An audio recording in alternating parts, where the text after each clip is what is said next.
Greetings, and welcome to A Year of Movies, a Planet Geek production.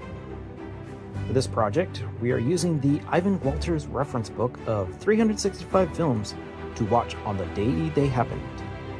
Each day, we watch a movie associated with the date we are watching it on. And as it is the 12th of March, we are going to be watching The Shawshank Redemption from 1994, directed by Frank Darabont and starring Tim Robbins. So again, like so many people of my age or around my age, Shawshank Redemption is a big movie in our movie watching experience in our lifetime. And it goes without saying that this is definitely a movie that I've seen several times. Unfortunately, I never actually saw it until it was on DVD. I never got to get a chance to see it in the theater. However, that being said, really do enjoy seeing it over and over again. However, it has been, to my shock, quite a while since I've seen it the last time. That being said, not only does this movie star Tim Robbins, but it also stars Morgan Freeman, Bob Gutton, William Sadler, Clancy Brown, Gil Bellows, and James Whitmore, just to name a few. So one of the things sitting down to watch this movie, again, since the last time it's been a little while, it's all like, oh my god, I completely forgot he was in this. Oh my gosh, I completely forgot he was in this. Oh my gosh, I completely... This movie's just chock full of supreme actors that whether you or not you know their names, you recognize their faces, you've seen them before in other movies, and no one is phoning in this movie. I mean, there's not much I can say about this movie that hasn't been said in hundreds and hundreds and hundreds of breakdowns and examinations and podcasts that go on for hours just talking about this movie in general. It's impossible to talk about this movie without saying just how fantastic the cast is. Tim Robbins, fantastic lead, works beautifully with Morgan Freeman, who is always spectacular, but is like shining in this movie. And it's just such a wonder to watch. Not only is it a snippet of the era which the movie was made, but it's also a perfect reflection of the time that the movie takes place in. Now, of course, we're dealing with quite a few years spread out of time, but it evolves so beautifully to basically make you feel so included into the era that you are currently experiencing through the movie. And again, we're dealing with Frank Darabont. Fantastic. We're going off of a Stephen King story. It's just such a fantastic movie to watch. And again, if you haven't done this, it should be something that should be on your list, no matter who you are. There's no doubt of why people have this listed on a bunch of their top movie lists throughout movie ranking history. So it's the morning of March 12th, 1964. Spoiler alert, when it's discovered that Andy, who's Tim Robbins, has escaped from the prison in the previous night, which is about an hour and 50 minutes into this 2-hour and 22-minute movie. And for the Academy Awards for that particular year, it got several nominations, including Best Picture, Best Actor for Morgan Freeman, Best Adapted Screenplay, Best Cinematography, Best Editing, Best Original Score, and Best Sound Mixing. And as it is the 13th of March, we are going to be watching Schindler's List from 1993, directed by Steven Spielberg and starring Liam Neeson. So this list has given me a bunch of difficult movies to watch. Not that I haven't stepped back from any of these ones. This is one of those films that is a very difficult movie to watch because of how realistic it feels. Prior to this, I'd only seen this movie once. And again, it was okay, I have to see this movie because Academy Awards and all that sort of thing. And just the fact that it's Spielberg as well. But so this is the only the second time that I was actually able to watch this movie. All right, so I've already mentioned that the movie does star Liam Neeson. It also stars Ben Kingsley, Ralph Fiennes, Caroline Goodall, Jonathan Segel, and Beth Davids, and Mark of Honor.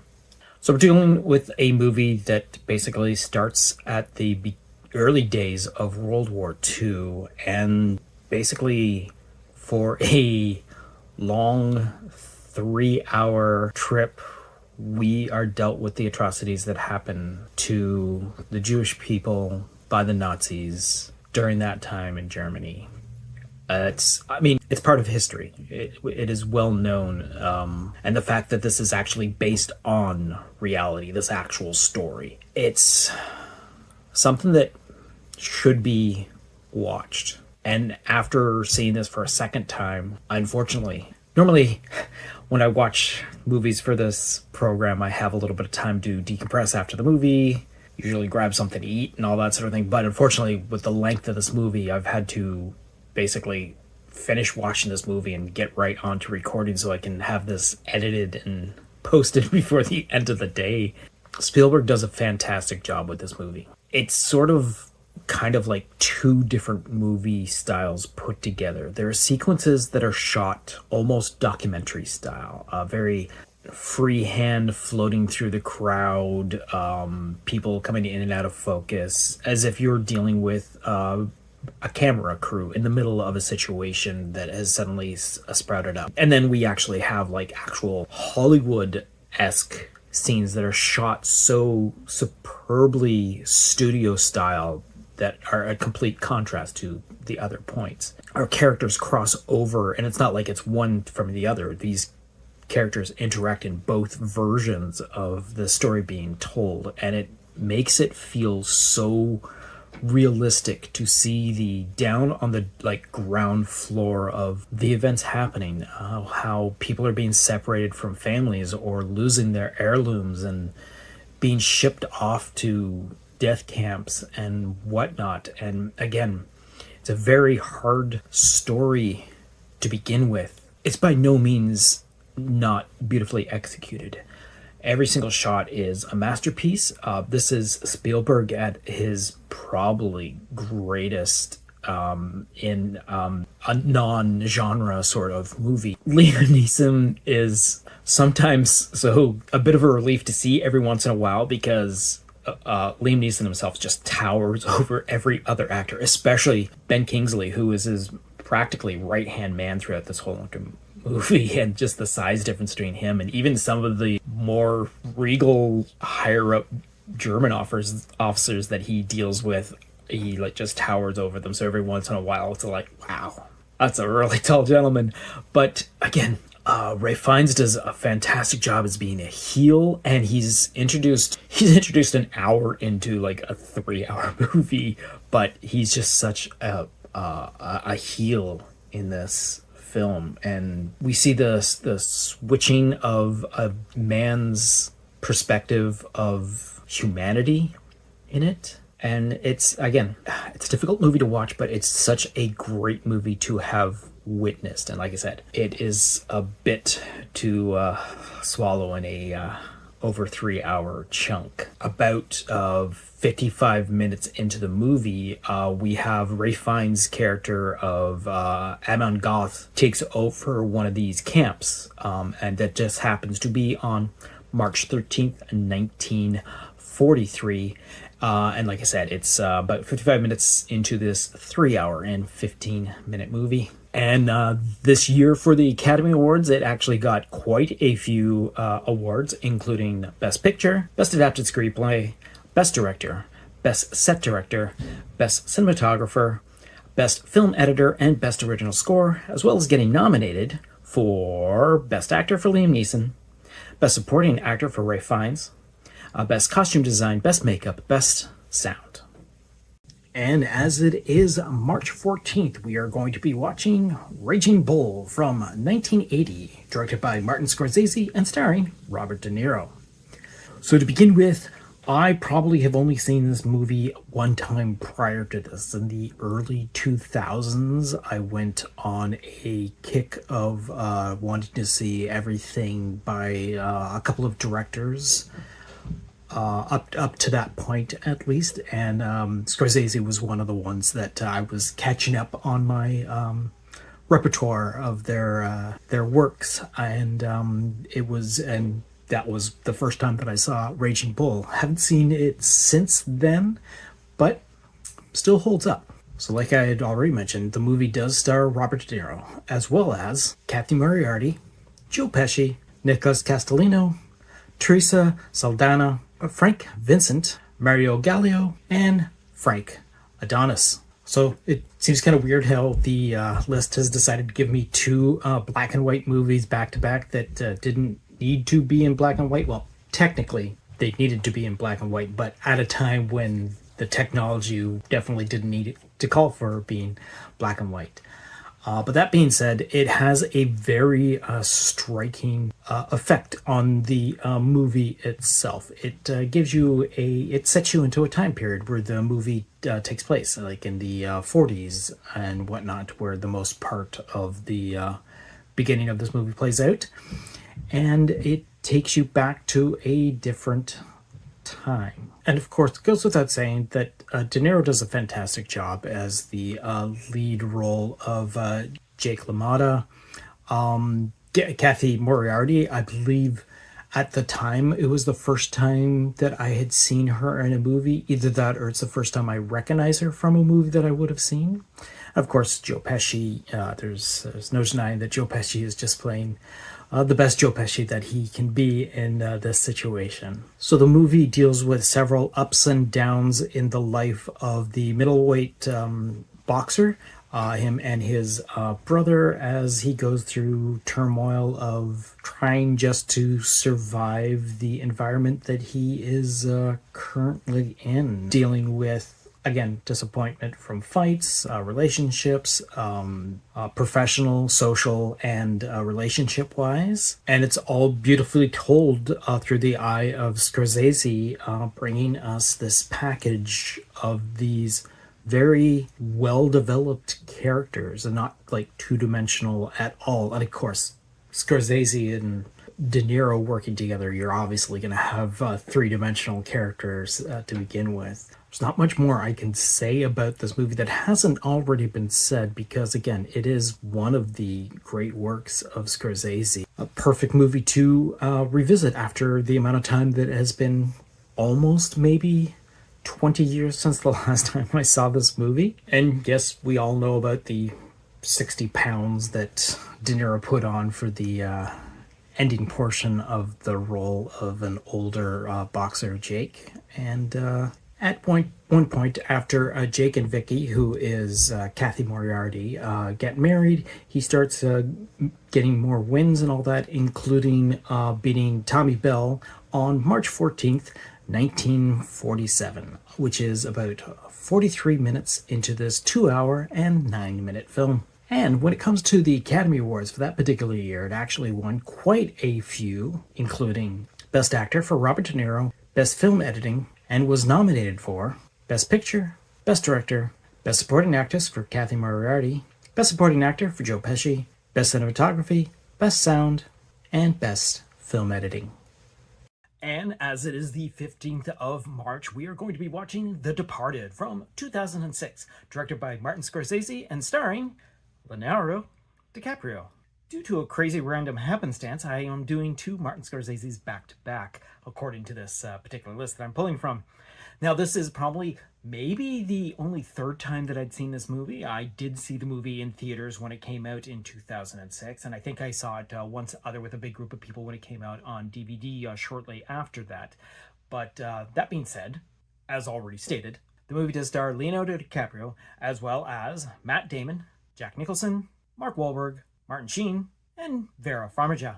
So in my opinion, this is a very fun, thrilling story. The ability to play both sides off the middle and then to find out later on it goes much further than the perspectives that we were given in this movie.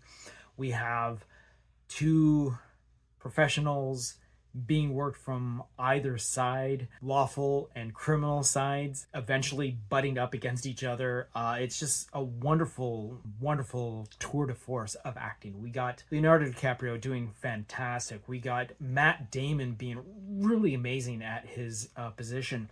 The supporting cast is fantastic. I mean, you got Jack Nicholson to play off of for both these guys, and they do wonderful jobs. To throw in a Martin Sheen and also an Alec Baldwin is just such a well-rounded scope. And we have a lot of faces. Again, we're dealing with a Scorsese film, so he fills it with faces that basically when you see them, you already know what their character is like, because that's just how well crafted that Scorsese does his films. And again, we're dealing with such a fascinating twist and turns sort of things, with our main characters playing from like dangerous situation to dangerous situation, finding a way out of it, and then finding themselves in another one and having to figure out how to pull themselves up from the previous, like, just barely able to get past the previous like hardship and turmoil that just came from. And just fantastically played out, and it keeps you on the edge of your seat for a good portion of the movie. So at one point in the movie, when Leonardo DiCaprio's character goes on his first job with Jack Nicholson's character, is on March 15th of 2006, which is about 44 minutes into this 2-hour and 31-minute movie. And as it just happens to be Oscar night right now, this movie, at the year that it was released, got a couple of awards, including Best Director, Best Film Editing, Best Picture, and Best Adapted Screenplay. And also got nominated for Best Supporting Actor for Mark Wahlberg. And as it is the 16th of March, we are going to be watching The Fugitive from 1993, directed by Andrew Davis and starring Harrison Ford. So at the time, we are dealing with a movie industry that in the late 80s, early 90s, I guarantee that if you threw a couple of big name actors with a big potential premise into it, that you would be guaranteed not only a great box office return, but an exciting movie to watch. And there is no reason why the combination of the cast along with the story wasn't going to bring you a fun movie to watch. I did see this in the theaters upon opening weekend, if I'm not mistaken, and also several times even owning a copy of it once it eventually came onto DVD. That being said, like I'd already mentioned, the movie does star Harrison Ford, as well as Tommy Lee Jones, Jerome Crabe, Andreas Kasoulas, Joe Pantoliano, Celia Ward, and Julianne Moore. So the understanding of this movie is to know that it is based on the long-running television series The Fugitive, where, as we know, Dr. Richard Kimball, who's Harrison Ford in this movie, is on the run after being accused of murdering his wife. His innocence plays throughout the entire series as he spends the series going from episode to episode trying to hunt down the one-armed man that was actually responsible for his wife's death, which played perfectly well for television back in the day.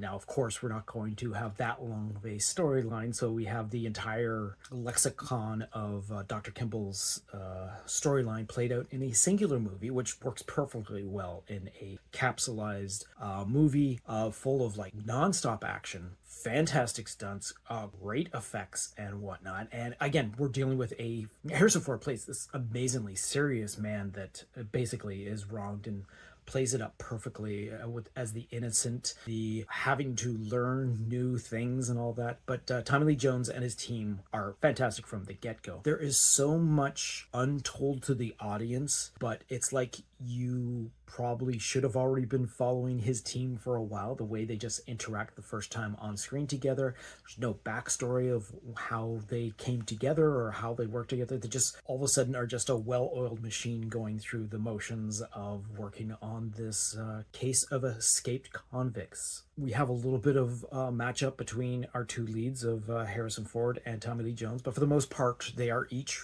running in their own separate storylines. Eventually, both of those lines end up combining into one, and it's just such, like I said, it's such an action-packed film that it's kind of hard to take your eyes off the screen at any time. So at one point during the movie, Kimball figures out that he should check out the Cook County Hospital, as they have a prosthetics department where he knows that during the struggle he had broken the one-armed man's prosthetic arm, and that he would have to return to there the following day. Gerard, who is Tommy Lee Jones, figures the exact same thing, and that is the following day after Kimball has been there, making it the March 16th, 1993, which is about an hour and 12 minutes into this 2-hour and 10-minute film. And as for that year's Academy Awards, it ended up winning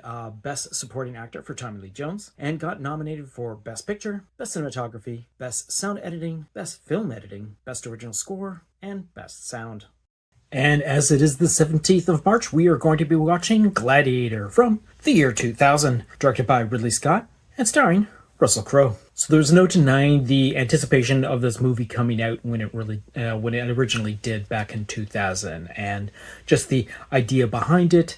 We were privy to a lot of behind the scenes sort of stuff prior to it coming out, so there was a lot of cool looking special effects and stunt work and costuming, and the cast was coming together nicely. And again, we're dealing with a Ridley Scott movie, is something that at the time was very far and in between. And I did end up seeing this movie in the theater to begin with and have seen it several times. However, as of this particular watch, it has actually been at least 10 years since the last time I saw this movie. That being said, like I already mentioned, the movie does star Russell Crowe, as well as Joaquin Phoenix, Connie Nielsen, Jamun Hanso, Oliver Reed, Derek Jacobi, Ralph Moeller, and Richard Harris. Like I stated at the beginning, this movie was an epic in-theater movie to witness. It was so spectacular from the get-go.